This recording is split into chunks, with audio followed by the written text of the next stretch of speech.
Hello, everyone. Welcome to Real Estate Daily with the House Heroes. This is Roxy. Here we go over the latest news in housing, real estate, and mortgage. If you enjoy these updates, please hit that like button and smash the subscribe button. Today is Thursday, August 25th. Great to be here, and let's get into the news. So we're going to start off with cities with the biggest price drops. I kind of discussed this a little bit yesterday. I went really quick. We're going to kind of dissect this a little bit more, and let's go over some cities here in California and what we have. So we have Seattle with a drop of 7.7%. Personally, I'm not too familiar with Seattle. I've never been with Seattle, but that's quite a drop right there for people in Seattle. San Francisco, been there many times, and that's great news. I know San Francisco is really saturated. A lot of these like tall homes, and you kind of fit there. It's kind of crowded, but it's great to know for the buyers, the potential buyers over there is 7.4%. San Jose, which is not too far away, has the biggest drop of this whole map right here at 10% decline, which is huge, which is great news. In fact, I'm going to start hitting some.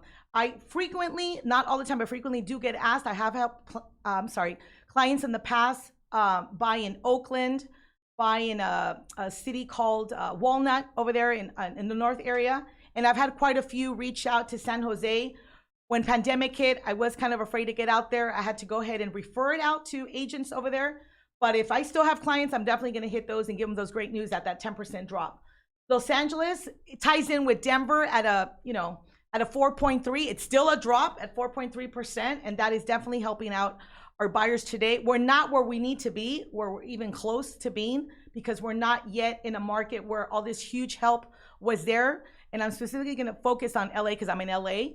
But finally, I'm hearing the language that I used to hear 6-8 months ago, which is help me with closing costs, help me with repairs, give me a credit for, for the roof, give me a credit. I mean, for whatever it is, it's basically an incentive for the buyer. We're starting to finally hear that language again, which is great news other than the drop. Now, the other language that I'm hearing today, because the rates are not even close to where they were last year, not even 8 months ago, is give me a credit so I can buy down my rate, which is wonderful. And I am seeing a lot of that.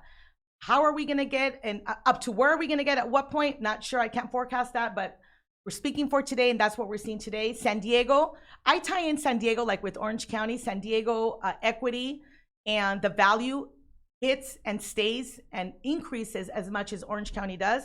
So basically, I'm going to say it backwards. Orange County here in California is one of the last counties for it to drop. It definitely holds its value, its equity, and that's why taxes are so much more money versus any other county, because it holds its value. So that's kind of like, what we have today, the cities with the biggest city drop. I don't know where or how much lower we're going to get. Hopefully those numbers continue going down, because that's great news for our buyers. Sellers are always going to make money. Sellers are always going to, I mean, when you tie in everything in the last 15, 20 years, they've got huge an increase, a huge equity. So they're really not affected, but it's great news. And that's what we're looking to do. We're trying to, get more buyers, get more renters to buy. And why should renters buy? Why should renters stop renting? Well, obviously you're throwing all your money. Rent will continue going up. Buying a home is the biggest investment you can do of anything. It's the best and biggest investment. It beats Bitcoin, it beats stocks, it beats just any investment you can do. And it's proven. It's not just me speaking, it's the reality of the situation, it's the statistics. And if you're going to buy, and if you're one of those people that have cash stashed up in your 401k or saved up in whatever, use it. Once you pay cash, you don't have to worry about rates. You don't have to worry about increase. And it's good that you don't have to worry about that, because if rates continue going up, you're going to be paying that high rate for refinancing or trying to make everything better. So if you have cash, cash is king, and that's where you want to be. And that's it for this article. Let's get into our next article. And this is something that just popped up today. Very, very important. Great news for our college students. Biden to cancel $10,000 in student loan debt. Low-income students are eligible for more. Wonderful, wonderful news. So for those that did qualify, guess what? If you owed $40,000, $50,000, let's stick with the 50,000 number. Now you owe 40. If you were granted a Pell Grant, I think I saw here, right here, I was reading it earlier today, a Pell Grant. Yes, you are entitled to a 10K additional. So that puts us at 20. Guess what? That's $20,000 more in your pocket. That doesn't mean go to across the country. Don't go to Europe. Don't go buy the latest car. Don't go buy your red bottoms.